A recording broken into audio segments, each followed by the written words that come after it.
ছোটবেলা থেকেই রাস্তায় বেরোলে বাস হোক, ভ্যান হোক, রিক্সা হোক, অটো হোক বা গাড়ি হোক, যিনি চালক থাকুন না কেন তার সঙ্গে আলাপ জুড়ে দেওয়া একটা স্বভাব ছিল, এখনও আছে। তো এই রকমই কোনো এক ছোটোবেলায় কোথাও একটা যাচ্ছিলাম একটি ভ্যানে করে গ্রামে। সেই ভ্যান চালকের সঙ্গে কথা প্রসঙ্গে একটি কথা তার এখনও মনে আছে। উনি বলছিলেন, বামফ্রন্ট আমলে তারা যে সম্মান পেয়েছেন সেটা অভাবনীয়।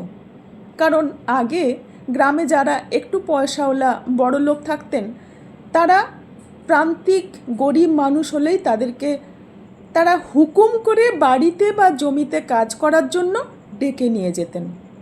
আর বামেরা আসার পর তারা তাদের হৃত সম্মান ফিরে পেয়েছেন।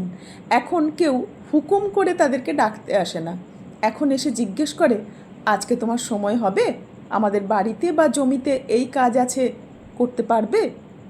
এই যে সাধারণ মানুষকেও সম্মান দিয়ে কথা বলার ব্যাপারটা, এটা বাম আমল থেকেই শুরু হয়েছে। সেটা এখন আবার চলে গেছে, কারণ দেখতেই পাচ্ছেন এখন কে কত ভিক্ষা দেবে সেই নিয়ে প্রতিযোগিতা চলছে। কেউ বলছে ১,৫০০, তো কেউ বলছে ৩,০০০।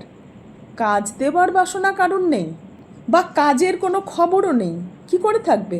শিল্প নেই তো। পশ্চিমবঙ্গ রাজ্যটাই তো আস্তে আস্তে একটা বৃদ্ধাশ্রম হয়ে যাচ্ছে। সব শিল্প, সব কারখানা, সব চাকরি দক্ষিণ ভারত খেয়ে নিচ্ছে।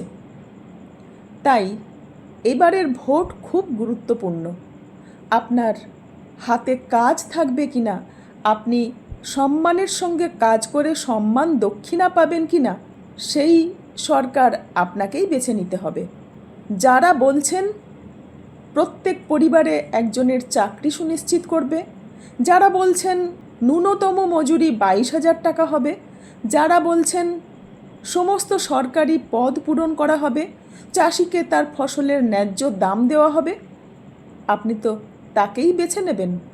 নাকি আবার ১,৫০০, ৩,০০০, ৫,০০০ ভাতা যারা দেবে তাদেরকেই বাঁচবেন?